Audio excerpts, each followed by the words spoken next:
जय हिंद दोस्तों, स्वागत है आपका हमारे यूट्यूब चैनल एग्री जर्नी में। तो दोस्तों, जैसा कि आपको पता है कि पीबी की ऑफिशियल वेबसाइट पर ग्रामीण उद्यान विकास अधिकारी की जो वैकेंसी निकली थी उसकी ऑफिस जो एग्ज़ाम डेट है वो रिलीज़ कर दी गई, आप देख सकते हैं। तो उसी के संबंध दोस्तों हम जो आपके ग्रामीण उद्यान विकास अधिकारी है, जैसे कि इसको RAHU बोलते हैं, तो उससे संबंधित दोस्तों हम आपके प्रीवियस ईयर के कुछ क्वेश्चन लाए हैं।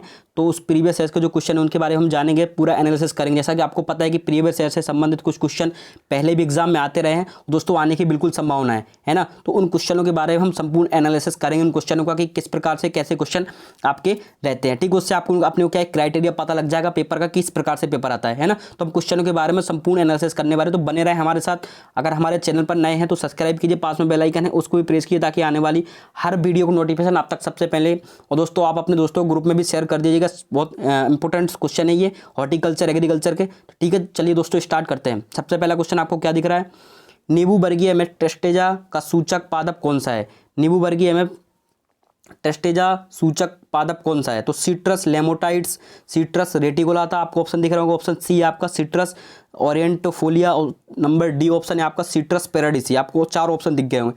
तो दोस्तों, इसका जैसा कि दोस्तों आपको पता है कि सिट्रस रेटिकुलाटा आपका क्या है, सिट्रस रेटिकुलाटा आपका संतरा है। आपको पता है संतरा को और क्या बोलते हैं, संतरा को दोस्तों अपन मैंड्रिन भी बोलते हैं। आपको पता है संतरे को क्या बोलते हैं, संतरे को अपन मैंड्रिन भी बोलते हैं। ठीक है, तो दोस्तों इसका सही आंसर है आपका क्या है कि नींबू वर्गीय में टेस्टेजा का सूचक पादप कौन सा है, आपका ये है बी नंबर का संतरा। इसको बोलते हैं दोस्तों हम सिट्रस रेटिकुलाटा, आप देख सकते हैं। और संतरे को दोस्तों एक बात ध्यान रखिएगा, संतरे को हमारा भारत में सर्वाधिक क्षेत्रफल पर किसको उगाया जाए, संतरे को। फलों में सर्वाधिक क्षेत्रफल पर किसको उगाया जाता है, संतरे को। संतरे को सबसे ज्यादा हमारे भारत में सर्वाधिक क्षेत्रफल पर संतरे को उगाया जाता है। ठीक है, तो इसका सही आंसर आपका क्या हुआ, बी सिट्रस रेटिकुलाटा। ठीक है, अब हम बात करेंगे नंबर 2 क्वेश्चन। तो आपको दिख रहा होगा संतरे हेतु सर्वाधिक उपयुक्त मूल ग्रंथ कौन सा है।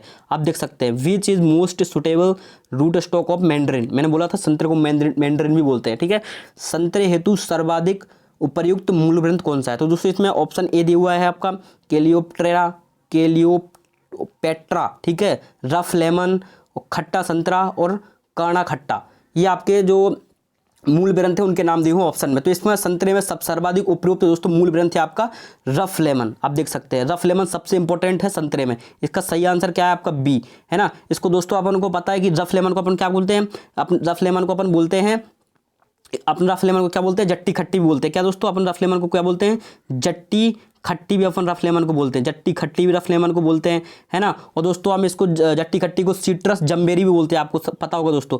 जो आपका रफ लेमन है, रफ लेमन को और क्या बोलते हैं, रफ लेमन को दोस्तों अपन बोलते हैं सिट्रस जम्बेरी। क्या बोलते हैं, सिट्रस जम्बेरी, सिट्रस जम्बेरी। दोस्तों लिख लीजिएगा, सिट्रस जम्बेरी भी इसको बोलते हैं, याद रखिएगा। इसका सही आंसर है आपका बी, संतरे में हेतु सर्वाधिक उपयुक्त मूल ग्रंथ कौन सा है आपका, रफ लेमन। ठीक है, अब हम बात करते हैं क्वेश्चन नंबर 3। तो आपको दिख रहा होगा अमरूद में मिडोफलोधान पद्धति में पौधे की दूरी निम्न में से कौन सी रखी जाती है। मतलब पौधे से पौधे की दूरी जो आपकी अमरूद में मिडो फल उद्यान चलता है, तो इसके लिए कौन सी जो विधि है वो विधि में मतलब पौधे से पौधे की दूरी कितनी रखी जाती है। ठीक है, तो दोस्तों इसका आपको दिख रहा होगा आपका ऑप्शन है ए 2 × 1 मीटर, 3 × 1.5 मीटर और 3 × 3 मीटर, यानी में से कोई नहीं, नॉन ऑफ दिस। तो दोस्तों इसका सही आंसर है आपका 3, आप देख सकते हैं 3 × 3, सी दोस्तों इसका सही आंसर है। 3 × 3 मीटर इसके लिए सुटेबल माना जाता है। अगर आप बात करें फल उद्यान में, मतलब ये है कि अगर बात करें हम सबसे पहले हाई डेंसिटी प्लांट की, तो सबसे पहले विश्व में सबसे पहले हाई डेंसिटी जो सिस्टम था, प्लांटिंग सिस्टम था, हाई डेंसिटी प्लांटिंग सिस्टम था, वो सबसे पहले किस में स्टार्ट हुआ था, आप याद रखिएगा दोस्तों। जो हाई डेंसिटी प्लांटिंग सिस्टम था वो सबसे पहले विश्व में एप्पल में उपयोग किया गया था। हाई डेंसिटी प्लांटों का सबसे पहले उपयोग किस में किया गया था, विश्व में एप्पल में। अगर हमसे पूछे कि मतलब भारत में सबसे पहले high density planting system Bharat में कौन से फल में उपयोग किया गया था, तो उसके लिए अपना आंसर रहेगा क्या, पपीता। पपीते में दोस्तों सबसे पहले अपने भारत में जो हाई डेंसिटी प्लांटिंग सिस्टम था वो सबसे पहले अपने यहाँ पपीते में चलाया गया, पपीते में उपयोग किया गया। ठीक है, तो पपीते में कहाँ उपयोग किया गया दोस्तों, पपीते में भी अपना कहाँ उपयोग किया गया, पपीते में अपना लखनऊ में उपयोग किया गया। विशेष ध्यान रखा दोस्तों इस बात का, पपीते में भी अपना लखनऊ में एक अनुसंधान संस्थान है, शीतोष्ण आपका अनुसंधान संस्थान, शीतोष्ण अनुसंधान सब ट्रॉपिकल अनुसंधान संस्थान, तो उसमें इसका उपयोग किया गया था। ठीक है, तो इसका दोस्तों हमने बात की, इसका सही आंसर क्या है आपका सी, 3 × 3 मीटर। ठीक है, अब हम बात करते हैं क्वेश्चन नंबर 4। अमरूद के पौधे में बेंडिंग से होता है। मतलब अमरूद के पौधे में बेंडिंग, दोस्तों आप समझिएगा बेंडिंग क्या है। तो बेंडिंग क्या होता है दोस्तों, एक पौधा लगा हुआ है तो पौधे क्या होता है, उसके पोषक तत्व जो होते हैं वो नीचे संग्रहित होते रहते हैं। तो अपन क्या शाखाओं में एक बेंडिंग करते हैं, शाखाएं ऐसी निकली होती हैं, कुछ इस प्रकार से आपकी शाखाएं निकली होती हैं। शाखाओं के अंदर आपको पता है बेंडिंग यहाँ पे कर देते हैं, मतलब एक बांध देते हैं बेंडिंग से। तो उससे क्या रहता है, आपके पोषक तत्व तो इसी शाखा में संग्रहित रहते हैं। तो क्या होता है, उससे अपना जो है अच्छी खासी फलन में वृद्धि हो जाती है। हर शाखाओं में ये बेंडिंग टाइप की कर देते हैं। तो उससे क्या रहता है कि फसल जो आपके फल हैं वो बहुत बेहतरीन तरीके से अच्छी फलन मिलती है अपने को पौधे में। आप देख सकते हैं इसका सही आंसर आपका क्या रहेगा, बी, अच्छी फलन। अच्छी फलन इसका क्या रहता है, इसका जो इसके बहुत अच्छे फल मिलते हैं अपने को अमरूद के। और अगर बात की जाए बेंडिंग की, तो बेंडिंग आपको पता है बेंडिंग रोज में भी की जाती है। रोज में क्यों की जाती है बेंडिंग, रोज में बेंडिंग इसलिए की जाती है क्योंकि अच्छे और बड़े आकार के अपने को फूल प्राप्त करने के लिए। क्वेश्चन ये भी पूछ सकता है कि बेंडिंग किस में की जाती है। अब ऑप्शन रोज में, अब रोज में की जाती है और अमरूद में भी बेंडिंग की जाती है, ठीक है। तो रोज में क्यों की जाती है, क्योंकि अपने को अच्छे फल और फूल प्राप्त करने के लिए, अच्छे फूल प्राप्त करने की और बड़े आकार के फूल प्राप्त करने की। जबकि अमरूद में क्यों की जाती है, अच्छी फलन के लिए, अच्छे फल प्राप्त हो, अधिक से अधिक फल प्राप्त हो अपने को, ठीक है। अब हम बात करते हैं क्वेश्चन नंबर 5 की। आप देख सकते हैं अमरूद के सरस फलों में दीर्घीकरण के लिए व्यावसायिक रूप से कौन से पादप वृद्धि नियामक का उपयोग किया जाता है, ठीक है। ये अंगूर की बात कर रहा है, मतलब अंगूर का आकार बढ़ाने की बात कर रहा है। ये अंगूर के आकार बढ़ाने के लिए कौन से पादप वृद्धि नियामक का उपयोग किया जाता है। तो 2,4-D, उसमें ऑप्शन है 2,4-D। तो इसका नहीं किया जाता है। जिब्रेलिक एसिड, बिल्कुल इसका सही आंसर दोस्तों आपका बी। जिब्रेलिक एसिड का अपना, जिसको अपन दोस्तों क्या बोलते हैं, जिसको अपन GA3 भी बोलते हैं, आपको पता होगा इसको क्या बोलते हैं। जिब्रेलिक एसिड को किससे प्रदर्शित करते हैं, GA3 से। तो जिब्रेलिक अम्ल जो आपका है जिब्रेलिक एसिड है, तो इसका सही आंसर आपका जिब्रेलिक एसिड। आप देख सकते हैं इसका बी सही आंसर है क्वेश्चन नंबर 5 का, कि अंगूर में आकार बढ़ाने के लिए जिब्रेलिक एसिड का उपयोग किया था। अब इसकी कितनी मात्रा उपयोग की जाती है, तो दोस्तों आपको पता होगा इसकी 30 से 45 ppm, 30 से 45, कभी कभी 50 भी चली जाती है। 30 से 45 ppm जो इसकी मात्रा रहती है वो इसकी उपयोग की जाती है। लिख लीजिएगा दोस्तों, विशेष इंपॉर्टेंट क्वेश्चन है। 30 से जो आपके 40 या 45 ppm तक आप जा सकते हैं। तो इसका 40 से 45 ppm तक इसका उपयोग किया जाता है अपनी अंगूर में, जो आपके जिब्रेलिक एसिड में फल का आकार बढ़ाने के लिए, ठीक है। अब हम बात करते हैं क्वेश्चन नंबर 6 की। आप देखिएगा, निम्न में से कौन सा एक अंगूर में अच्छा परिपक्वन सूचक है। मतलब अंगूर में अच्छा परिपक्वन सूचक, मतलब वो कि अच्छा, अगर अपन अंगूर को कब मानेंगे कि अंगूर अच्छा पक गया है, तो क्या कब मानेंगे कि अंगूर का आकार देख के मानेंगे कि अंगूर पक गया है, या अंगूर का रंग देख के मानेंगे, अंगूर का आकार देख के, अंगूर का परिणाम। तो दोस्तों हम अंगूर का TSS, आप देख सकते हैं TSS, आप इसको, आपको पता होगा TSS क्या होता है। तो हम अंगूर का TSS का सही आंसर क्या है, D। तो हम इसका TSS देख के अंगूर को पहचानेंगे कि अंगूर पक चुका है। TSS जिसको अपन ब्रिक्स परसेंटेज भी बोलते हैं। तो अब दोस्तों आपको ये क्वेश्चन ही बहुत इंपॉर्टेंट है, आप ध्यान रखिएगा कि कितने परसेंट ब्रिक्स अंगूर में हो जाने पर हम उसको पका हुआ मानेंगे। कितने परसेंट दोस्तों, तो आपको पता है कि 18%, कितने परसेंट, 18%। अगर 18% ब्रिक्स परसेंट हो जाता है तो हम उसको TSS को, यानी अंगूर को हम पका हुआ मानेंगे, ठीक है। अगर 18% अपने अंगूर में TSS परसेंट है तो हम अंगूर को पका हुआ मानेंगे, ना कि रंग आकार इनको देख के पका हुआ नहीं मानेंगे। TSS अगर अपना 18% है, टोटल सॉलिड सॉल्युबल अपना अगर 18% है तो अपन इसको अंगूर को पका हुआ मानेंगे। और दोस्तों एक और क्वेश्चन है, अंगूर में कौन सी शर्करा पाई जाती है, आप बताएं दोस्तों। अंगूर में अपनी पाई जाती है ग्लूकोज, आपको पता होगा कौन सी शर्करा पाई जाती है, ग्लूकोज। अंगूर में ग्लूकोज शर्करा पाई जाती है, ठीक है। और अपना एक और फल का नाम बताएं जिसमें ग्लूकोज शर्करा पाई जाती है। ये भी बहुत मोस्ट इंपोर्टेंट क्वेश्चन है कि अंगूर के अलावा और कौन सा ऐसा फल है जिसमें अपनी वो ग्लूकोज शर्करा पाई जाती है। तो वो दोस्तों एक अपना अंगूर के अलावा अपने एक और जिसमें शर्करा पाई जाती है वो है अपना अमरूद। अमरूद में दोस्तों ग्लूकोज पाई जाती है, ठीक है। विशेष ध्यान रखिएगा इस बात का। अंगूर में भी दोस्तों ग्लूकोज पाई जाती है और अंगूर में भी ग्लूकोज पाई जाती है, ठीक है। लिख लीजिएगा दोस्तों इस क्वेश्चन को, ठीक है। अब हम बात करते हैं क्वेश्चन नंबर 7 की। तो क्वेश्चन नंबर 7 में क्या बोल रहा है, अनार में मृग बहार में पुष्पन का समय क्या होता है। अनार में आपको पता है भाई 3 बहार होती है, मृग, हस्त, मृग, अम्बे, ये 3 बहार होती है फलों की। तो वो बात कर रहा है मृग बहार की, उसने स्पेशली बात किसकी की है, मृग बहार की। आप देख सकते हैं मृग बहार में पुष्पन का समय क्या होता है। तो मृग बहार में पुष्पन का समय क्या होता है, फरवरी से मार्च होता है, अप्रैल से मई होता है, या जून से जुलाई होता है, या सितंबर से अक्टूबर होता है। तो इसका सही आंसर क्या है, तो दोस्तों आपके अनार में जो आपका मृगबहार पुष्पन का समय रहता है वो रहता है आपका जून से जुलाई। ये आपका सही आंसर है इसका। Question number C, question number 7 का आपका सी सही आंसर, यानी जून से जुलाई में जो अनार की मृगबहार और पुष्पन का समय होता है। जून से जुलाई में जो उसकी मृगबहार आती है उसमें पुष्पन होता है अनार में, ठीक है। अब हम बात करते हैं क्वेश्चन नंबर 8 की। क्वेश्चन नंबर 8 में दोस्तों बोल रहा है पपेन का निष्कर्षण के फलों में किया जाता है। आप देख सकते हैं इंग्लिश में भी, papain is extracted from fruit, मतलब पपेन किससे प्राप्त होता है, ठीक है। ये क्वेश्चन है, उसका सीधा सीधा बोलने का मतलब ये है कि पपेन किससे प्राप्त होता है। तो आपको पता है पपेन किससे प्राप्त होता है, पपीते से, ठीक है। पपेन पपीते से प्राप्त होता है ना। हम बात करते हैं क्वेश्चन नंबर 9 की। तो क्वेश्चन नंबर 9 में आप देखिएगा, उत्तरी भारतीय दशाओं में बेर में कृंतन करने का इष्टतम समय क्या है। भारतीय उत्तरीय दशाओं, उत्तरीय भारतीय दशाओं में, आप उत्तर भारत है जो, उत्तर भारत में बेर में कृंतन, कृंतन यानी काट छांट करने का सही टाइम क्या है आपकी, जो आपकी उत्तर भारत में कृंतन या काट छांट होती है उसका सही टाइमिंग क्या है। तो उसका सही टाइमिंग दोस्तों हम बात करें तो उसके सही टाइमिंग की बात है मध्य अप्रैल से मध्य मई, पर इसमें मध्य अप्रैल मध्य मई नहीं दिया, तो इसका सही आंसर क्या लेंगे, ऑप्शन नंबर सी इसका सही आंसर है। यानी आपकी जो उत्तर भारत में काट छांट की जाती है वो अप्रैल से मई के बीच में की जाती है, ठीक है। हम बात करते हैं क्वेश्चन नंबर 10 की। बेर की शीघ्र परिपक्वता यानी अंगेती, बेर की जो अंगेती किस्में हैं, अंगेती बेर की शीघ्रता यानी अंगेती वाली किस्म कौन सी है, यानी बेर की अंगेती किस्म कौन सी है, आप देख सकते हैं। तो बेर की अंगेती किस्म आप देख सकते हैं उमरान, मुंडिया या गोला। तो बेर की जो उमरान किस्म है ये तो लेट पकने वाली है, ठीक है। मुंडिया भी लेट पकने वाली है, तो इसका सही आंसर क्या है आपका, गोला। यानी गोला आपकी बेर की जो किस्म है वो शीघ्र पकने वाली किस्म और दोस्तों अंगेती किस्म है। तो इसका सही आंसर क्या रहेगा आपका, सी। क्वेश्चन नंबर 10 का आपका सही आंसर क्या रहेगा, सी। मतलब जो बेर की शीघ्र परिपक्वने वाली किस्म है वो गोला बेर की शीघ्र पकने वाली किस्म है, ठीक है। हम बात करते हैं क्वेश्चन नंबर 11। क्वेश्चन नंबर 11 में इसने क्या बोला है, क्वेश्चन नंबर 11 में बोला भाई कि पपीता रोपण के लिए उचित दूरी क्या रखते हैं।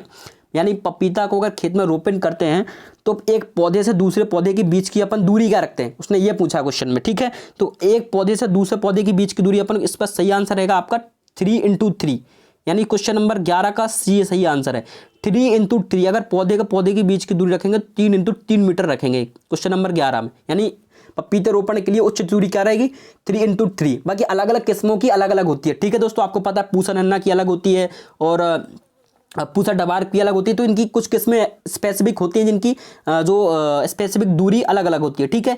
पपीते की कौन सी किस्म एक लिंगासरी है, which variety of papaya is dioecious, ठीक है। तो पपीते की कौन सी किस्म एक मतलब एक लिंगाश्री है, ठीक है। तो पपीते की कौन सी ऐसी किस्म जो एक लिंगाश्री है, तो ऑप्शन में आपका है पूसा डवार्फ, पूसा सूर्या या कुरघनीड्यू या इनमें से कोई नहीं। तो दोस्तों आपको जैसे कि पता है कि आपकी जो किस्म है कुरघनीड्यू, तो आपकी जो किस्म कुरघनीड्यू किस्म है ये गायोडायोनिसियस किस्म है, सूर्या भी आपकी गायोडायोनिसियस किस्म है। तो इसमें सही आंसर आपका क्या रहेगा, पूसा डवार्फ। ये पूसा डवार्फ जो आपकी इसका किस्म है ये आपकी लिंगा से यानी डायोसियस रहेगी, ठीक है। आपको बिल्कुल भी कंफ्यूज नहीं होना कि डायोसियस यहाँ लिखा हुआ लिंगा से, तो हिंदी में अपन कंफ्यूज हो जाते हैं। तो अपने को क्या इंग्लिश का याद रखना है, ठीक है। उसमें क्या पूछा है, पपीते की कौन सी किस्म एक लिंगाश्री है, ठीक है। तो पूसा डवार्फ जो पपीते की किस्म है वो एक लिंगाश्री है। तो इसका सही आंसर क्या रहेगा आपका, इसका सही आंसर दोस्तों ए रहेगा, ठीक है। अब हम बात करते हैं क्वेश्चन नंबर 13 के बारे में। क्वेश्चन नंबर 13 आपका क्या कह रहा है भाई, क्वेश्चन नंबर 13 बोल रहा है कि निम्न में से कौन सी प्रजाति बेर में मूल ग्रंथ हेतु सर्वाधिक उपयुक्त है।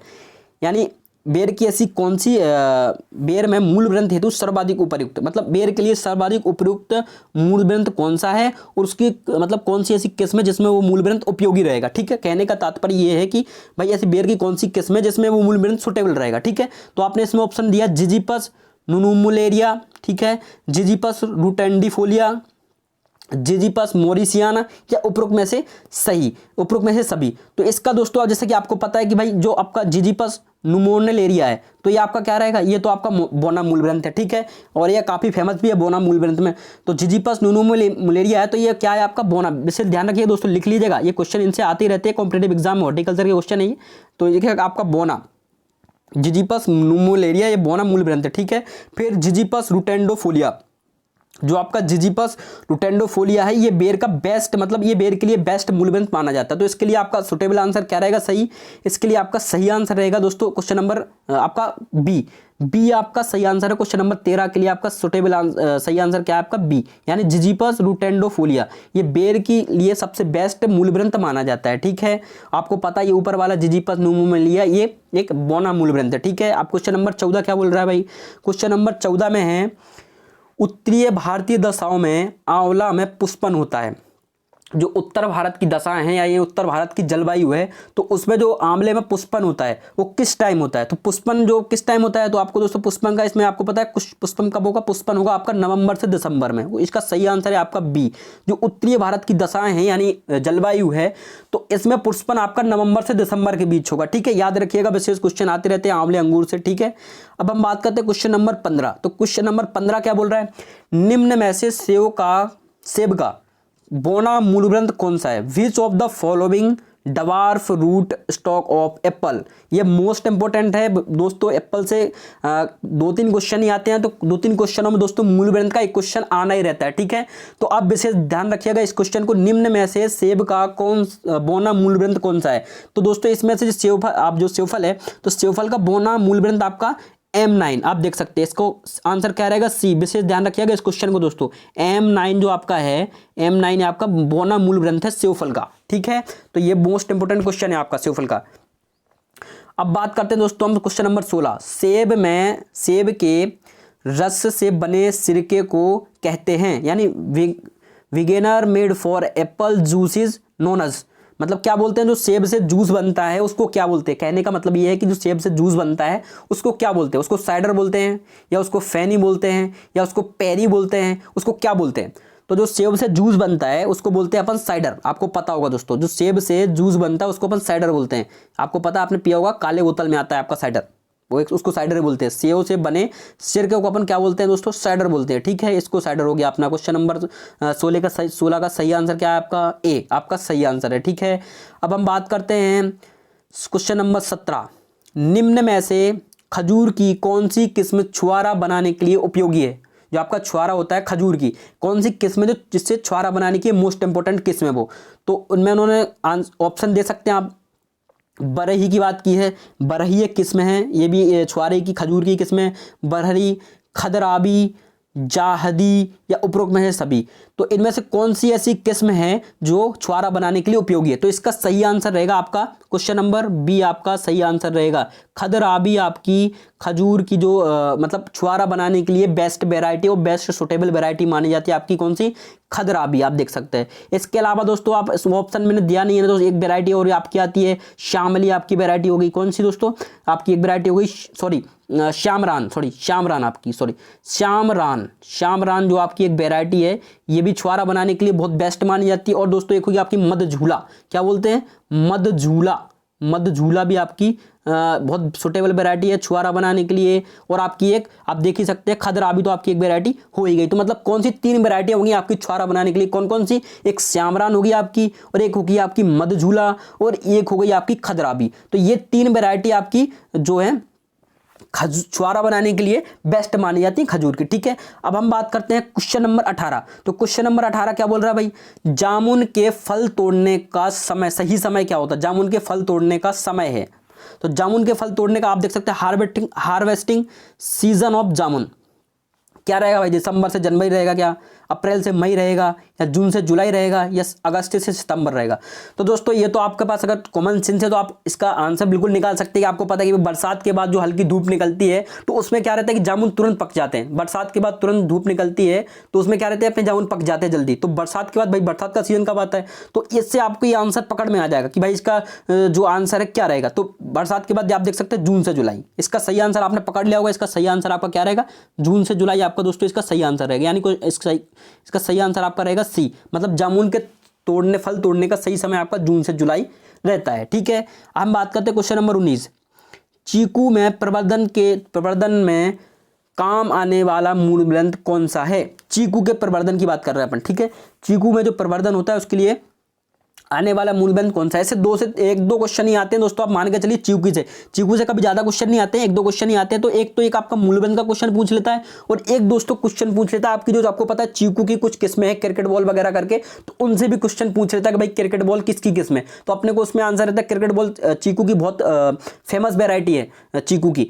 तो एक क्वेश्चन आपका वैरायटी से आता है, एक क्वेश्चन आपका मूल ग्रंथ से आता है। तो इसमें पूछा है इसने कि चीकू के प्रबंधन के लिए मूल ग्रंथ मतलब कौन सा अच्छा रहेगा, सुटेबल रहेगा। तो आपको पता है भाई चीकू के लिए कौन सा मूल ग्रंथ सुटेबल रहेगा। आपका क्वेश्चन नंबर इसका सही आंसर रहेगा आपका खिरनी।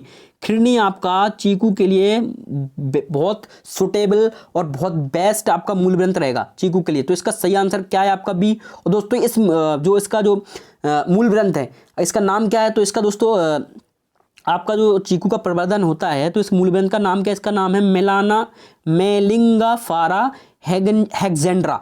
मेलिंगाफेरा हेक्सेंड्रा इसको क्या बोलते हैं, मेलिंगाफारा हेक्सेंड्रा उसको बोलते हैं मेलिंगाफारा हेक्सेंड्रा। दोस्तों लिख लीजिएगा मेलिंगाफारा कैसे लिखते हैं, मेलिंगाफारा उसको क्या बोलते हैं, मेलिंगाफारा हेक्सेंड्रा। हेक्सेंड्रा आपको लिख लेंगे हेक्सेंड्रा, ठीक है। तो ये आपका क्या रहेगा, इसका मूल ग्रंथ का नाम रहेगा। ये भी इंपॉर्टेंट है, आप लिख लीजिएगा मेलिंगाफारा हेक्सेंड्रा इस मूल ग्रंथ का नाम है जो चीकू में उपयोग किया जाता है। मतलब खिरनी का नाम क्या है, मेलिंगाफारा हेक्सेंड्रा, ठीक है। अब हम बात करते हैं क्वेश्चन नंबर 20 की। तो आप देख सकते हैं क्वेश्चन नंबर 20 आपका क्या रहेगा, निम्न में से कौन सा एक बेर का मुख्य नासी जीव है।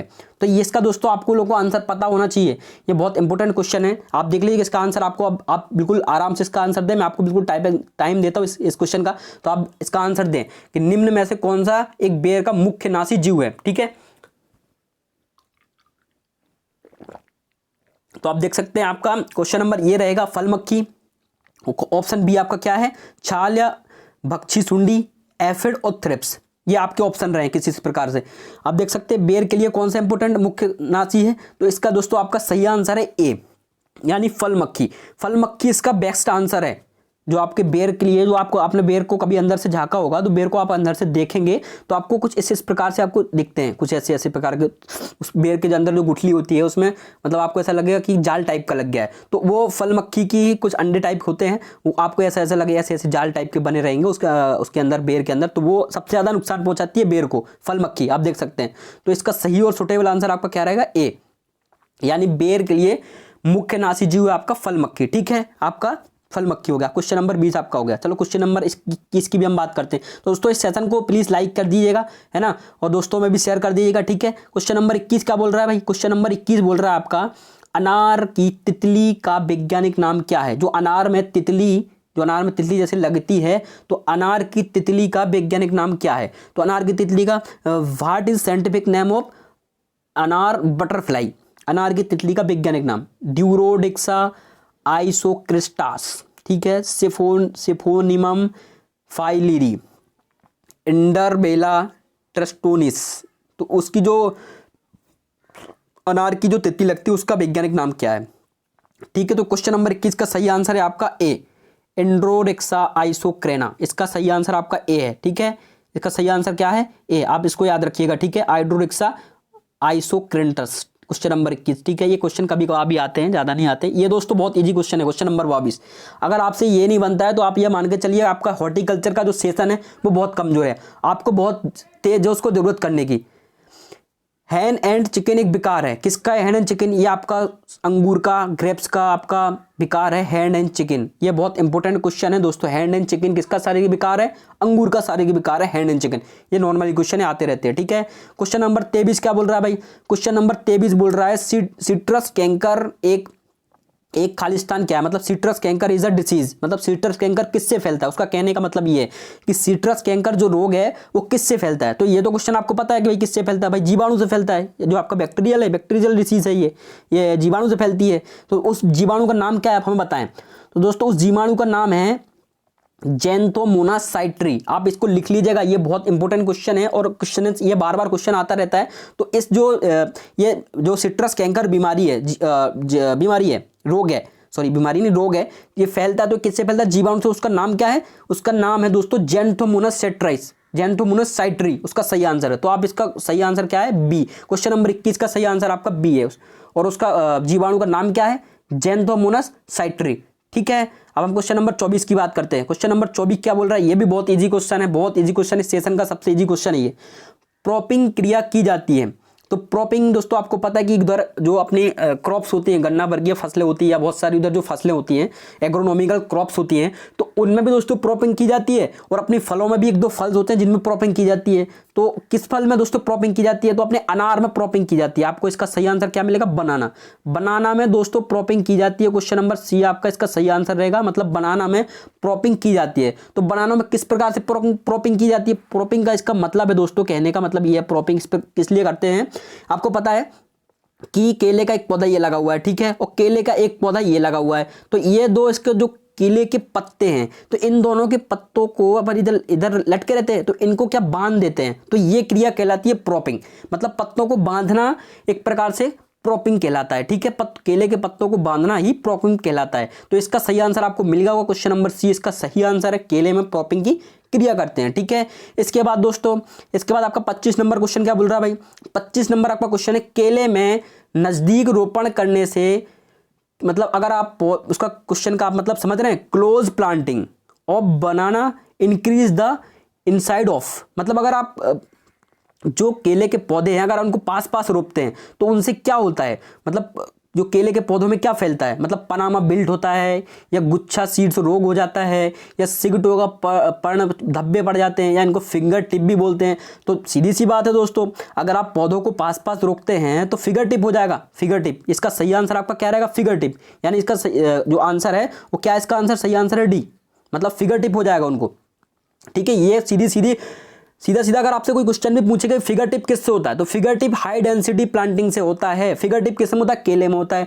और किससे होता है भाई, हाई डेंसिटी प्लांटिंग से। अगर आप प्लांट को पास पास रोपते हैं तो क्या हो जाएगा भाई, हाई डेंसिटी प्लांटिंग बढ़ जाएगी। ठीक है, हम बात करते हैं क्वेश्चन नंबर 26 की। क्वेश्चन नंबर 26 क्या बोल रहा है, क्वेश्चन नंबर 26 में दोस्तों, आम में कोयल पाद यानी ब्लैक टिप, आम में ब्लैक टिप हो जाता है, तो क्यों होता है भाई ब्लैक टिप, तो ब्लैक टिप क्या है, ब्लैक टिप किससे होता है, तो ब्लैक टिप दोस्तों फफूंदी जनक रोग है। ब्लैक टिप क्या फफूंदी जनक से बोलता है, या जीवाणु जनित रोग है, ठीक है, जीवाणु जनित से होता है, या एक दैहिक विकार है, या इनमें से कोई नहीं, आप देख सकते हैं।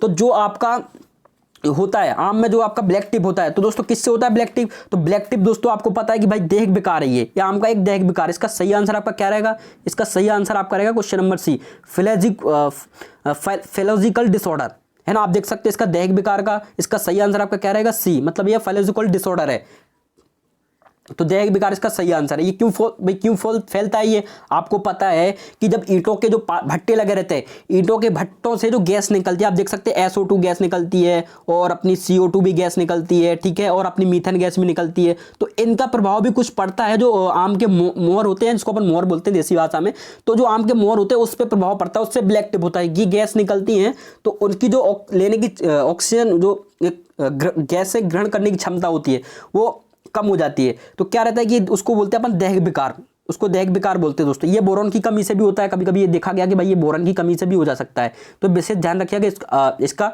अगर उन्होंने बोरॉन भी आंसर में दिया होता और थोड़ी और एक दो गैस के नाम दिए तो अपन आंसर उपयुक्त सभी ले सकते थे। ठीक है, हम बात करते हैं क्वेश्चन नंबर 27 की। तो क्वेश्चन नंबर 27 क्या बोल रहा है भाई, आम में पुष्पन के दौरान, आप देख सकते हैं, आम में पुष्पन के दौरान कौन सा नासी जीव हानि पहुंचाता है। आम में, मैंने वही बात की, आम में मोर जब निकलते हैं तो आम में पुष्पन के दौरान नासी जीव हानि पहुंचाता है। तो जब मोर निकलते हैं उसमें कौन सा कीट है जो हानि पहुंचाता है, यानी प्रारोध छेदक आपका, जिसको सूट बोरर बोलते हैं, आम का तेला जिसको मैंगो होपर बोलते हैं, लाल चींटियां जिसको रेड आंट बोलते हैं, या छिलका खाने वाली इल्ली। तो ये जो दोस्तों छिलका खाने वाली इल्ली आप समझ रहे हैं, तो ये छिलका खाने वाली इल्ली है ये अमरूद में लगती है। विशेष ध्यान रखिएगा इस बात का, जो छिलका खाने वाली इल्ली है ये किस में लगती है, अमरूद में। तो ये आपकी आंसर नहीं हो सकती। हाँ, आम में लाल चींटियां लगती हैं बट ये नहीं है। ठीक है, तो आपके इसका सही आंसर क्या है, आपका मैंगो होपर। आप समझ गए होंगे इसका सही आंसर है आपका मैंगो होपर। आप और मैंगो होपर इसका सही आंसर है। आम का तेला इसका सही आंसर क्या है, बी, आम का तेला जो आपका है वो आपका मोस्ट इंपोर्टेंट इसका आंसर है। आप विशेष ध्यान रखिएगा, क्वेश्चन कई बार बार कॉम्पिटेटिव एग्जाम में एक क्वेश्चन पूछा हुआ है कि पुष्पन के दौरान कौन सा कीटनाशी, मतलब जो कीट है वो आम को अधिकतर नुकसान पहुंचाता है पुष्पन के दौरान, तो आम का तेला यानी मैंगो हॉपर मुख्यतः नुकसान पहुंचाता है। ठीक है, आप विशेष ध्यान रखिएगा इस बात का। अब बात करते हैं क्वेश्चन नंबर 28। क्वेश्चन नंबर 28 क्या बोल रहा है, एस्पेरिकस एक है, यानी एस्पेरिकस क्या है, एस्पेरिकस एक वर्षीय सब्जी है क्या, द्विवर्षीय सब्जी है या बहुवर्षीय सब्जी है, आप देख सकते हैं, या इनमें से कोई नहीं। तो एस्पेरिकस आप देख सकते हैं क्या है, एस्पेरिकस आपकी बहुवर्षीय सब्जी है। इसका सही आंसर क्या है आपका, बहुवर्षीय एस्पेरिकस है, वो आपकी क्या है, बहुवर्षीय सब्जी है। आप इसे ध्यान रखिएगा इस बात का, जो आपकी बहुवर्षीय सब्जी एस्पेरिकस, एस्पेरिकस हो गया दोस्तों, आपको पता है भाई सतावर भी हो गया आपका। तो ये जो बहुवर्षीय सब्जियां हैं आपकी एस्पेरिकस, सतावर, ठीक है। अब इसका क्वेश्चन नंबर 29 क्या है भाई, सेलरी एक है, खालिस्तान वाली सब्जी है, मतलब सैलरी मतलब सलाद, चिली सैलेड जिसको सैलेड बोलते हैं। तो सैलेड क्या है, सैलेड एक स्टेम है या जड़ है या पत्ती है या फल है, बताएं इसका सही आंसर क्या क्या है, मतलब सैलरी एक क्या है। तो सैलरी दोस्तों आप देख सकते हैं, सैलरी एक प्रकार का तना है। तो दोस्तों इसका सही आंसर क्या रहेगा आपका, आप देख सकते हैं इसका सही आंसर रहेगा आपका स्टेम। क्वेश्चन नंबर ए इसका सही आंसर है, सैलरी जो आपका है एक प्रकार का तना है, ठीक है। हम बात करते हैं क्वेश्चन नंबर 13 की। ये भी मोस्ट इंपोर्टेंट क्वेश्चन है, कई बार कॉम्पिटेटिव एग्जाम में पूछा हुआ है, तो इसका आप हमको सही आंसर दें। सब्जियों की पौध नर्सरी के से खेत में स्थानांतरण योग, मतलब नर्सरी को अपन खेत में लगाते हैं तो कितने सप्ताह के बाद उसको अपन खेत में रोप सकते हैं, किसकी, जो सब्जियों की जैसे पौध तैयार करें, मान ला कि फूल गोभी की पौध तैयार की, भाई बैगन की पौध तैयार की या मिर्ची की पौध तैयार की, तो उनको कितने टाइम के बाद अपन खेत में ट्रांसप्लांट कर सकते हैं। तो उन्हें यह टाइमिंग दे रखी है वीक में, एक सप्ताह लिखे हुए भाई, 2 से 3 सप्ताह में या 4 से 6 सप्ताह में या 7 से 8 सप्ताह में या 9 से 10 सप्ताह में। तो दोस्तों इसका हमें सही आंसर दे, मैं वेट कर रहा हूं आपके सही आंसर का, ठीक है। इसका सही आंसर आप हम बताएं।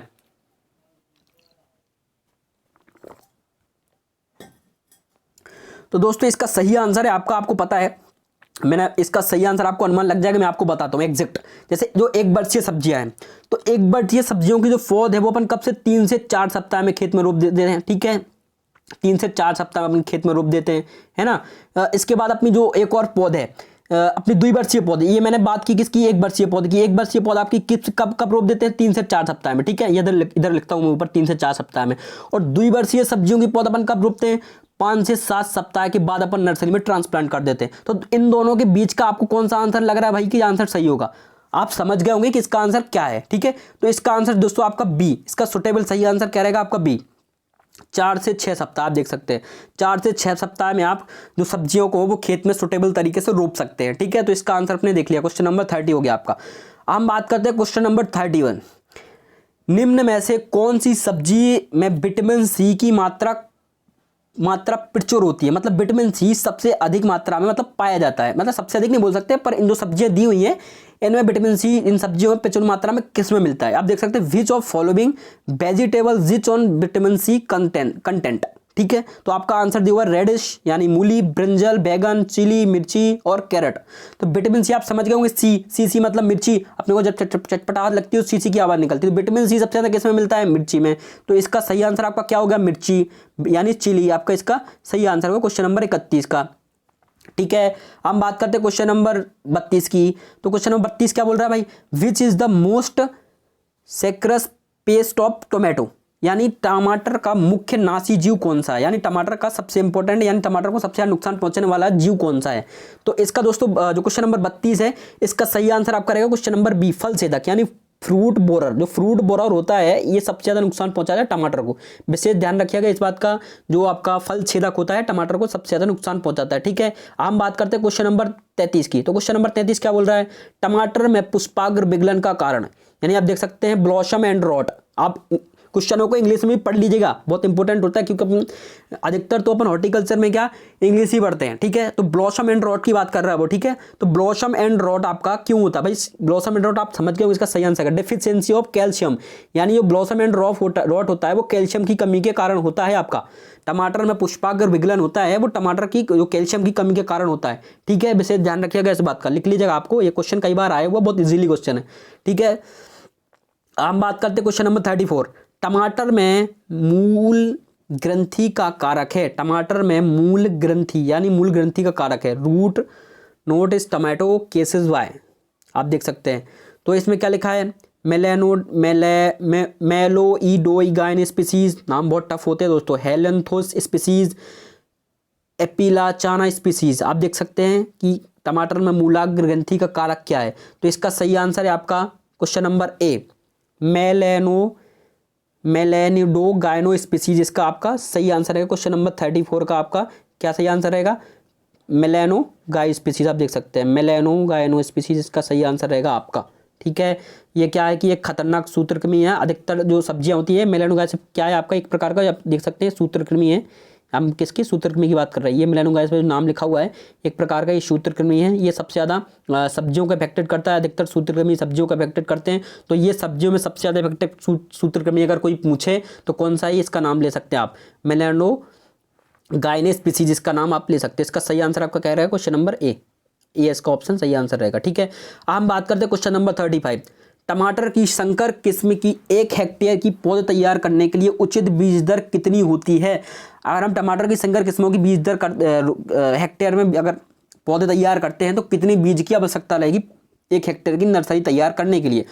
तो हर जितनी भी संकर किस्में हैं, सॉरी जितनी भी नहीं, मतलब टमाटर हुआ, आपका बैगन हुआ या मिर्ची हुई, तो उनका आप देख सकते हैं अपना 100 से 125 ग्राम लगता है। वैसे लगता तो नॉर्मल देखा जाए तो सही आंसर एग्जैक्ट आंसर है 100 से 150 ग्राम, 100 से 150 ग्राम इसका सही आंसर है। तो अब इसमें अपने को 150 से 200 तो अपन जाएंगे नहीं, वो बहुत ज़्यादा हो जाएगा। तो इसका सही आंसर आपका क्या रहेगा, आगरा, यानी 100 से 125 ग्राम इसका आपका सही आंसर रहेगा। जो टमाटर की पौधे के लिए बीज की आवश्यकता होती है 1 हेक्टेयर नर्सरी तैयार करने के लिए, तो वो क्या रहेगी आपकी 100 से 125 ग्राम आपकी रहेगी। ठीक है, क्वेश्चन नंबर 36 क्या बोल रहा है, टमाटर में लाइकोपीन के निर्माण पर, मतलब टमाटर में लाइकोपीन के निर्माण से अधिक तापमान होने पर प्रतिकूल प्रभाव पड़ता है। मतलब अगर उससे ज़्यादा तापमान हो गया तो लाइकोपीन, आपको पता है भी टमाटर में लाल रंग के लिए जिम्मेदार क्या है, लाइकोपीन। ठीक है, तो लाइकोपीन अगर मतलब किस तापमान पर लाइकोपीन सबसे अच्छे तरीके से टमाटर लाल होता है, अच्छे तरीके से लाइकोपीन बनता है टमाटर में, तो वो तापमान सुटेबल तापमान वो पूछ रहा है। ठीक है, जैसा कि दोस्तों आपको पता है कि इसका सुटेबल तापमान लाइकोपीन बनने के लिए सुटेबल तापमान क्या होता है 21 से 24 सेल्सियस। आपको पता है 21 से 24 सेल्सियस जो आपका सुटेबल तापमान होता है लाइकोपीन बनने के लिए। ये कई बार क्वेश्चन पूछा हुआ है कि लाइकोपीन बनने के लिए सुटेबल तापमान क्या है, तो 21 से 24 सेल्सियस आपका लाइकोपीन बनने के लिए सुटेबल तापमान है। ठीक है, अगर आपका इससे ज़्यादा टेम्परेचर होता है तो फिर सही प्रकार से लाइकोपीन नहीं बन पाता है ना। तो इसका आपका सही आंसर क्या रहेगा, इसका सही आंसर 36 का आपका 25 रहेगा, 25 सेल्सियस। ठीक है, अब ऑप्शन भी अपने उस प्रकार के नहीं है क्योंकि अपने को पता है कि भाई लाइकोपीन बनने के लिए कितना 21 से 24 सेल्सियस अपने को तापमान चाहिए। तो इसका सही आंसर आपका क्या रहेगा सी, यानी 25 सेल्सियस आपका लाइकोपीन बनने के लिए सुटेबल तापमान है। ठीक है, और एक और क्वेश्चन विशेष ध्यान रखिएगा, कई बार एग्जाम में पूछा हुआ है कि टमाटर को भंडारित करने के लिए कितनी तापमान की आवश्यकता होती है। अगर पके टमाटर का अलग अलग तापमान होता है कि कच्चे का अलग होता है, पक्के का अलग होता है, तो पके टमाटर को भंडारित करने के लिए कितनी आर्द्रता की आवश्यकता होती है, कितना तापमान लगता है। तो दोस्तों हम बताते हैं आपको, टमाटर को भंडारित करते हैं तो उसके लिए आपको 7.2 सेल्सियस तापमान की आवश्यकता होती है पके टमाटर को भंडारित करने के लिए। कितने, 7.2 सेल्सियस। और उसकी आर्द्रता कितनी होती है, तो उसकी आर्द्रता दोस्तों, उसकी आर्द्रता जो पके टमाटर के लिए आर्द्रता होनी चाहिए अपनी 90%। ठीक है, तो आपको पता है भी तापमान 7.2 और आर्द्रता 90% होनी चाहिए, पके टमाटर की बात कर रहे हैं। ठीक है, अगर अपन कच्चे टमाटर को भंडारित करते हैं तो कच्चे के लिए अपने को क्या 8.2 से 9.5 सेल्सियस तापमान होना चाहिए अपना पके टमाटर का, वो कच्चे टमाटर का सॉरी, है ना। और उसके लिए आर्द्रता कितनी होनी चाहिए, उसके लिए आर्द्रता अपनी 92% के आसपास होनी चाहिए। ठीक है, तो अपना ये क्वेश्चन विशेष ध्यान रखिएगा इस बात का। इसका दोस्तों अपने सही आंसर 25 सेल्सियस था। ठीक है, हम बात करते हैं question number 37। Which of the following is pear shape variety of tomato, मतलब आपकी नाशपाती के आकार की, टमाटर की नाशपाती के आकार की कौन सी किस्म है। उनका कहने का मतलब ये है कि टमाटर की ऐसी कौन सी किस्म है जो जिसके फल नाशपाती के आकार के होते हैं। तो पूसा रूबी, पंजाब छुआरा, या आपकी हिसार लालिमा, और या पंत बहार। तो इसका सही आंसर क्या है आपका, इसका सही आंसर है आपका पंजाब छुआरा। ये आपकी मोस्ट इंपॉर्टेंट वेराइटी है आपकी टमाटर की, पंजाब छुआरा सबसे ज़्यादा फेमस वेराइटी है। तो आपका इसका सही आंसर क्या रहेगा, बी आपका इसका सही आंसर रहेगा। टमाटर में जो आपके नाशपाती के आकार के सेव जो फल बनते हैं वो किसके बनते हैं, पंजाब छुआरा के किस्म के बनते हैं। ठीक है, क्वेश्चन नंबर 38 क्या बोल रहा है भाई, क्वेश्चन नंबर 38 बोल रहा है मिर्च में फूलों एवं फलों का झड़ना। ठीक है, फूल एवं फलों का झड़ना मतलब किसके छिड़काव से नियंत्रित किया जा सकता है। जैसे आपको पता है नर्सरी में अपने फूल और फल झड़ने लगते हैं, मिर्च के कभी झड़ने लगते हैं, है ना। तो इनको बैगन के भी झड़ने लगते हैं, तो इनको झड़ने के लिए कैसे, मतलब क्या उपयोग करना चाहिए जिससे ये फल झड़ना बंद हो जाए। ठीक है, तो इसके लिए आपका इनने पूछा ऑप्शन दिए हैं NNA 50 ppm, gibberellic acid 200 ppm, या 2,4-D 100 ppm, या नॉन ऑफ दिस। तो दोस्तों 100 ppm तो किसी भी हालत में नहीं हो सकता है ना। मिर्ची के झड़ने के लिए जो मात्रा लगती है वो 100 ppm तो कभी भी नहीं हो सकती। तो आपका जो 2,4-D है ये आंसर ऑप्शन गया, ठीक है। इसके बाद आपका जो आपका जिब्रेलिक एसिड है ये भी आपका आंसर गया। तो बचा क्या आपका, बचा आपका NNA 50 ppm, यानी नेप्थलीन एसिटिक एसिड आपका 50 ppm इसकी मात्रा लगेगी नेप्थलीन एसिड की NNA। तो इसका सही आंसर आपका क्या रहेगा, आगरा इसका सही आंसर है, ठीक है, ए इसका सही आंसर है। हम बात करते हैं क्वेश्चन नंबर 39। मिर्च का पर्णकुंचन विषाणु का संचरण खालिस्तान के द्वारा होता है। जो मिर्च में पर्णकुंचन होता है तो किसके द्वारा फैलता है, उनका कहने का मतलब ये आप देख सकते हैं, leaf curl of chilli is transmitted by butterfly यानी सफेद मक्खी, एफिड यानी मोएला, जैसिड से जैसिड एफिड एक ही होते हैं। इसके बाद हनी बी या मधुमक्खी। तो किससे आपका पर्णकुंचन जो मिर्ची में वो किसके द्वारा, आपका जो पर्णकुंचन है वो किसके द्वारा फैलता है। तो दोस्तों इसका सही आंसर है आपका सफेद मक्खी यानी बटरफ्लाई। क्या इसका सही आंसर है आपका बटरफ्लाई के द्वारा जो आपका पर्णकुंचन है वो पर्णकुंचन विषाणु के मतलब सफेद मक्खी के द्वारा फैलता है। तो इसका सुटेबल आपका सही आंसर क्या है, इसका सही आंसर है आपका ए, यानी सफेद मक्खी के द्वारा फैलता है, ठीक है। और ठीक है। और इसके बाद आपका है क्वेश्चन नंबर 40। करेले में कड़वापन के कारण होता है, मतलब जो करेले में कड़वापन होता है वो किसके कारण होता है। तो करेले में कड़वापन आपका होता है मुमोडिस, आप देख सकते हैं मुमोडिसिन। आपको इसका सही आंसर बी मुमोडिसिन, ये भी बेसिक क्वेश्चन है हॉर्टिकल्चर का। जो करेले में कड़वापन होता है वो किसके कारण होता है, मुमोरोडिसिन के कारण, ठीक है। आपको पता है भाई क्यूरेसिटिन क्या है, क्यूरेसिटिन ये आपको पता है भाई प्याज में क्या होता है, प्याज का पीलापन होता है वो किसके कारण होता है, क्यूरेसिटिन के कारण। क्यूरेसिटिन के कारण आपका प्याज का पीलापन होता है, ठीक है। इसके बाद कैप्सिसिन आपको पता ही है मिर्ची का, इसकी बताने की जरूरत नहीं है। तो लेकिन इसका दोस्तों सही आंसर आपका क्या है, बी, करेले में जो आपका कड़वापन मोमोसिटिन के कारण होता है। इसके बाद 40 क्वेश्चन, ये भी बहुत इजीली क्वेश्चन है आपका 41। खीरे लिंग रूप होता है, मतलब खीले का कौन सा लिंग रूप होता है, ठीक है। तो खीरे में आपको पता है इसका सही आंसर क्या है, उभयलिंगाश्रयी। खीला क्या होता है, उभयलिंगाश्रयी होता है। इसका सही आंसर आपका मोनोसियस, उभयलिंगाश्रयी मोनोसियस आप देख सकते हैं। इसका सही आंसर आपका ए रहेगा, यानी जो ककड़ी है वो क्या उभयलिंगाश्रयी यानी मोनोसियस होती है। इसके बाद क्वेश्चन नंबर 42 की हम बात करें तो निम्न में से प्याज में पर परागण का कौन सा कारण है, यानी प्याज में जो पर परागण होता है वो किसके कारण होता है, प्रोटेंडरी या पूर्वता जिसको बोलते हैं, विषम वर्तिकाग्र या स्वयं असंयोजकता या उपरोक्त में से सभी। तो दोस्तों मैं आपको सबसे पहले बताता हूं इसका वैसे सही आंसर तो आपको पता ही है कि भाई प्रोटेंडरी इसका सही आंसर है। तो ये प्रोटेंडरी होती क्या है, प्रोटेंडरी मतलब ये है कि भाई मादा से पहले यानी फीमेल पार्ट से पहले नर पार्ट का निकलना। मादा पार्ट से पहले क्या, अपने फीमेल पार्ट से पहले किसका, नर पार्ट का यानी मेल पार्ट का निकलना, वो क्या कहलाता है, पूर्वता, या उसको अपन बोलते हैं प्रोटेंडरी, ठीक है। तो ये इसका सही आंसर आपका क्या है, इसका सही आंसर आपका ए रहेगा, ठीक है। विशेष ध्यान रखिएगा इस क्वेश्चन, ये भी बहुत इंपॉर्टेंट क्वेश्चन है।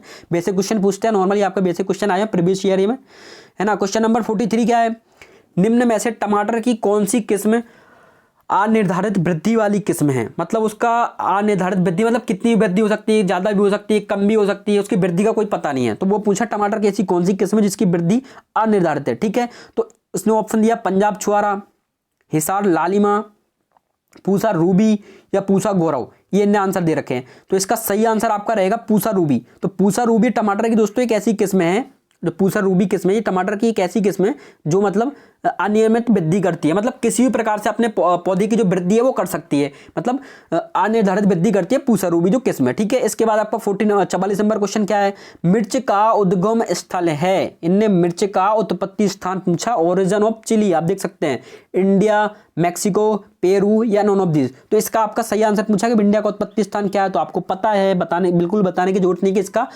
मिर्ची का उत्पत्ति स्थान क्या है। अगर आपको ये पता नहीं तो आपका बेसिक बहुत कमजोर है, आपको पता होना चाहिए। आपको तो ये पता होगा भाई अमेरिका है, अमेरिका, लेकिन अमेरिका के अंदर भी ऑप्शन देख रहा है मैक्सिको, पेरू, तो इंडिया तो आपका है नहीं, ठीक है। तो इसका सही आंसर आपका क्या है, मैक्सिको। मिर्ची का उद्गम स्थल आपका क्या है, मैक्सिको, आप देख सकते हैं मैक्सिको मिर्ची का उद्गम स्थल है। बैगन का कोई पूछे तो आपको पता है बैगन का क्या है, भारत, ठीक है। पेरू किसका है, तो पेरू जो उद्गम स्थल है, जो पेरू आपका उद्गम स्थल है वो किसका है, उसका टमाटर का और आलू का आपका पेरू उद्गम स्थल है, ठीक है। बैगन का मैंने बता ही दिया आपको, बैगन का आपने बात कर ली भारत, मिर्ची का आपने बात कर ली मैक्सिको, पेरू अपन ने बात कर ली आलू टमाटर, ठीक है। तो वैसे इसका अगर पूछा जाए इसका सही आंसर आपका बी है, ठीक है। अब हम बात करते हैं क्वेश्चन नंबर 45। तो क्वेश्चन नंबर 45 में क्या बोल रहा है भाई, ये क्वेश्चन नंबर 45 बोल रहा है बैगन में छोटी पत्ती रोग के कारण होता है।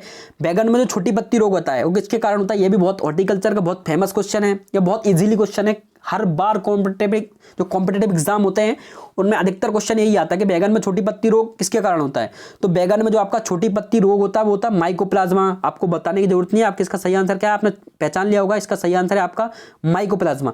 माइकोप्लाज्मा के कारण बैगन में छोटी पत्ती रोग होता है। ठीक है, बैगन में जो छोटी पत्ती रोग होता है वो किसके कारण होता है, माइकोप्लाज्मा के कारण। वैसे दोस्तों अगर आप आपसे तो कोई पूछे कि आप जैसे आपको पता है भाई नींबू वर्गीय में सिट्रस वर्गीय फल होते हैं, तो सिट्रस वर्गीय फल में भी दोस्तों छोटी पत्ती रोग होता है। ठीक है, सिट्रस वर्गीय फलों में भी छोटी पत्ती रोग होता है। तो वो किसके कारण होता है, तो वो दोस्तों माइकोप्लाज्मा के कारण नहीं होता, वो होता है आपका जिंक या कॉपर की कमी से, वो पोषक तत्वों की कमी से होता है। ठीक है, ये जिंक और कॉपर की कमी से। अगर अपने से कोई पूछे कि जो सिट्रस वर्ग के वर्गीय पौधे हैं उनमें जो छोटी पत्ती रोग होता है वो किन के कारण होता है, जिंक की कमी से और कॉपर की कमी से होता है, ना कि माइकोप्लाज्मा या फफूंदी या जीवाणु के कारण। वो होता है जिंक और कॉपर की कमी से, वो पोषक तत्वों की कमी से होता है। ठीक है, विशेष ध्यान रखिएगा इस आंसर का। क्वेश्चन नंबर 46 क्या बोल रहा है भाई, निम्न में से कौन सी जननित रूपांतरित सब्जी वाली फसल भारत में व्यावसायिक खेती हेतु सिफारिश की गई। मतलब जो बीटी कॉटन जिसको अपन बोलते हैं, जैसे पहले एक बीटो कॉटन आया था, तो उसी प्रकार से अपना का ये क्वेश्चन आई थी मतलब जेनेटिकली मॉडिफाई, जिसको अपन क्या बोलते हैं जेनेटिकली मॉडिफाई। ऐसी सब्जी की कौन सी किस्म थी जो सबसे पहले जेनेटिकली मॉडिफाई थी व्यावसायिक रूप से, तो वो थी बैगन। अब तो दोस्तों वो किस्में तो बंद कर दी गई, जेनेटिकली मॉडिफाई थी आपकी बैगन, लेकिन अब दोस्तों जो उसको बंद कर दिया गया बीटी ब्रिंजल, जिसको बीटर ब्रिंजल बोलते थे। तो इसका सही आंसर आपका क्या रहेगा, ब्रिंजल। इसका सही आंसर आपका बी, ब्रिंजल। ठीक है, विशेष ध्यान रखिएगा इस बात का, ब्रिंजल आपका बीटी कॉटन का इसका है। अब ये क्वेश्चन नंबर 47 का बोल रहा है। क्वेश्चन नंबर 47 दोस्तों पूछ रहा है बैगन में बीज उत्पादन के लिए पृथक्करण दूरी आपकी क्या रहेगी। बैगन में अगर आप पृथक्करण करते हैं तो उसके लिए आपकी जो दूरी है वो क्या रहेगी, पृथक्करण दूरी। ठीक है, आप देख सकते हैं आइसोलेशन डिस्टेंस। तो दोस्तों इसका सही आंसर क्या रहेगा, इसने पूछा भाई 50 से 100 मीटर, 300, 400, 500, 600, 1000। तो आपको पता लग गया होगा इनमें से कोई भी, तीनों में से कोई भी नहीं है। क्वेश्चन नंबर ए इसका सही आंसर है आपका 50 से 100 मीटर दोस्तों इसका सही आंसर है। मतलब बैगन का जो पृथक्करण दूरी है, सॉरी दोस्तों मैंने गलत बोल रहा हूं मैं इसका आंसर अपन वैसे ही ले सकते हैं 50 से 100। बट दोस्तों अपन बात करें उसकी फाउंडेशन सीड की, अगर बैगन में कोई पूछता है अपने को, दो प्रकार के आपको पता है भाई सीड रेट होते हैं, तो क्या होते हैं भाई फाउंडेशन सीड के, अगर अपने से कोई पृथक्करण दूरी पूछता है इसकी फाउंडेशन बीज जिसको अपन मात्र सीडी बोलते हैं, तो इसकी अगर अपने से कोई पूछता है तो क्या रहती है भाई 200 मीटर रहती है। ठीक है, जो अपनी पृथक्करण दूरी रहती है फाउंडेशन सीड की 200 मीटर रहती है।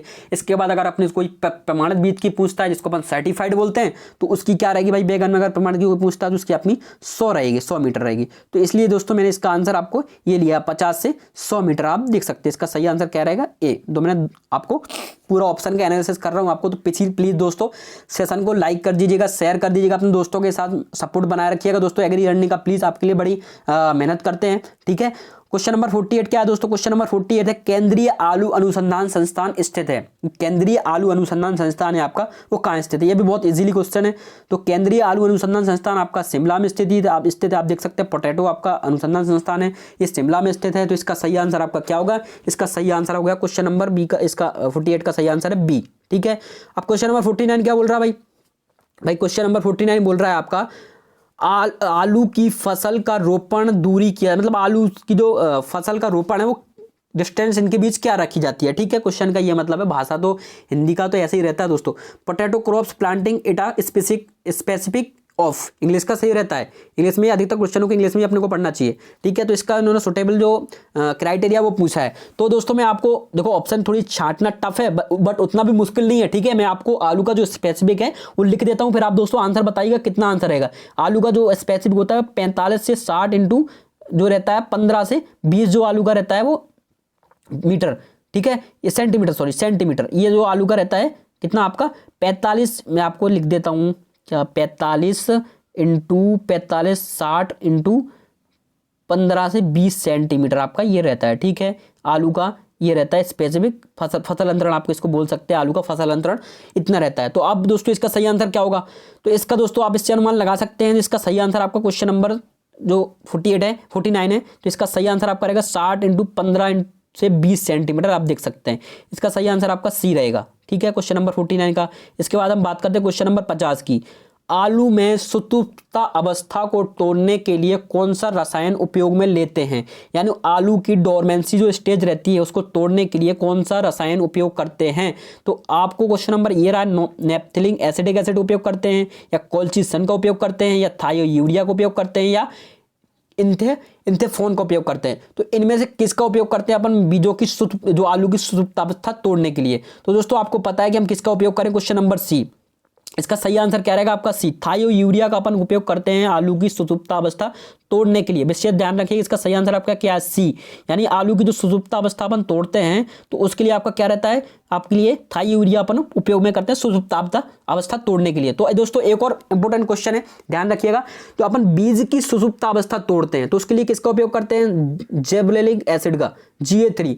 किसका उपयोग करते हैं, बीज की जब हम सुसुप्त अवस्था तोड़ते हैं तो उसके लिए Ga3 का उपयोग करते हैं। लेकिन अगर हम मूंगफली के बीज की सुसुप्त अवस्था तोड़ते हैं, मूंगफली के अगर हम बीज की सुसुप्त अवस्था तोड़ते हैं तो उसके लिए किसका, मैलिक हाइड्रोजाइड का उपयोग करते हैं। मैलिक हाइड्रोजाइड ये बहुत इंपॉर्टेंट रसायन होता है, मैलिक हाइड्रोजाइड। तो हम किसका उपयोग करते हैं, मैलिक हाइड्रोजाइड का उपयोग करते हैं। दोस्तों विशेष ध्यान रखिएगा इस क्वेश्चन का, मैलिक हाइड्रोजाइड का हम उपयोग करते हैं। ठीक है, ये आपका क्वेश्चन हो गया, क्वेश्चन नंबर 50 आपका हो गया। मैलिक हाइड्रोजाइड आपने देख लिया, इसका सही आंसर मैं बता दिया, थायोयूरिया इसका सही आंसर है। ठीक है, क्वेश्चन नंबर अब बात करते हैं क्वेश्चन नंबर 51 की।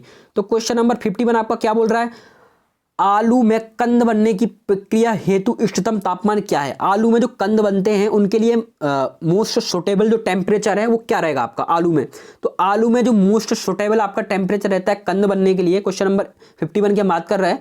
तो जो आलू में कंद बनने के लिए मोस्ट सुटेबल तापमान होता है वो 15 से 20 सेल्सियस आपका 15 से 20 सेल्सियस मोस्ट सुटेबल तापमान होता है आलू में कंद बनने के लिए। तो इसका सही आंसर आपका क्या है, बी इसका सही आंसर है।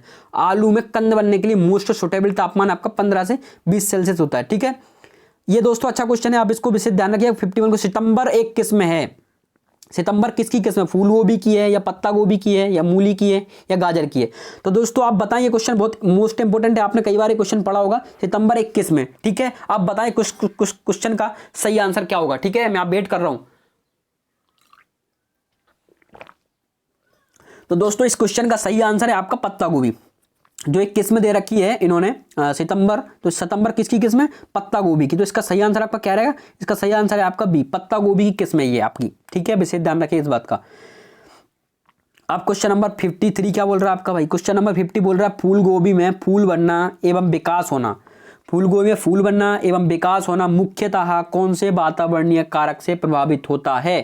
ठीक है, किससे प्रभावित होता है फूल और फूल बनना, कौन से वातावरणीय कारक से प्रभावित होता है? लाइट से प्रभावित होता है आपका, टेम्परेचर से प्रभावित होता है आपका, या रिलेटिव ह्यूमिडिटी से संबंधित है, या आपका CO2 कंसंट्रेट, मतलब जो CO2 की सांद्रता, अपेक्षित आर्द्रता, तापमान, प्रकाश, तो किससे प्रभावित होता है ये आपका? तो दोस्तों इसका सही आंसर है आपका तापमान। जो इसका सही आंसर आपका क्या, तापमान। तो ये तापमान से आपका जो है प्रभावित होता है जो फूल बनने की प्रक्रिया होती है, और जो गोभी का मुख्यतः विकास होता है वो किससे, तापमान से अधिकतर प्रभावित होता है। ठीक है, हम बात करते हैं क्वेश्चन नंबर 54।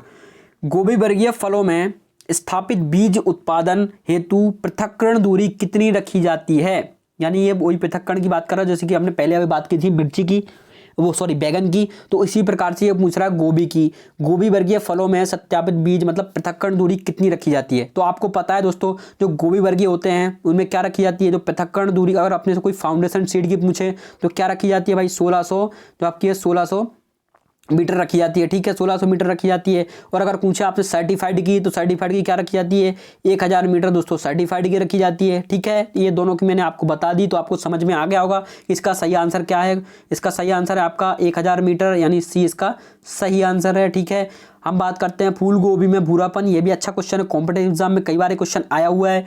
फूल गोभी में भूरापन की कमी के कारण होता है, मतलब फूल गोभी में भूरा कौन सी पोषक तत्व की कमी के कारण होता है? तो भूरापन आपको समझ में आ गया, इसका सही आंसर है आपका बोरोन। बोरोन की कमी के कारण आपका जो रहता है भूरापन, गोभी में भूरापन आ जाता है, बोरोन की कमी हो जाती है। तो ठीक है, अब बात करते हैं आपका question number 56, diamond black moth. ये भी बहुत इजी क्वेश्चन है, आपको पता लग गया होगा कि इसका सही आंसर क्या है।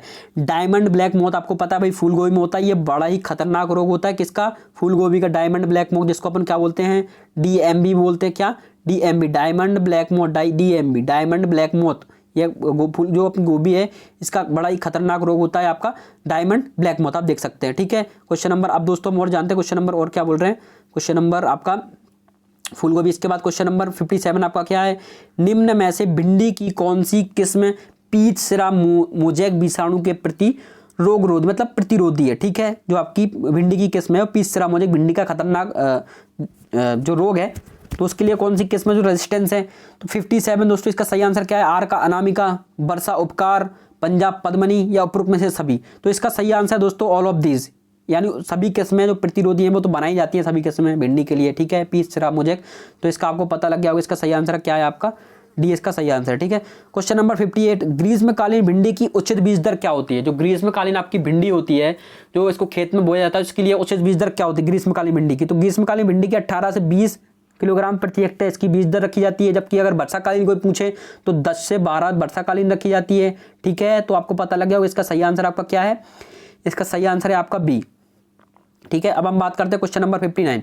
तो क्वेश्चन नंबर 59 क्या बोल रहा है भाई, भिंडी का सबसे प्रमुख गंभीर रोग कौन सा है। भिंडी में सबसे गंभीर रोग आपको पता लग गया, पहले भी ऊपर बात की, पीच सिरा मोजैक, ये जिसको YVM भी बोलते हैं, येलो बीन मोजैक, पीच सिरा मोजैक भिंडी का खतरनाक रोग है। तो इसका सही आंसर आपका क्या है, सी दोस्तों इसका सही आंसर है। ठीक है, अब हम बात करते हैं क्वेश्चन नंबर 60 की, भिंडी किस कुल का मतलब सदस्य है।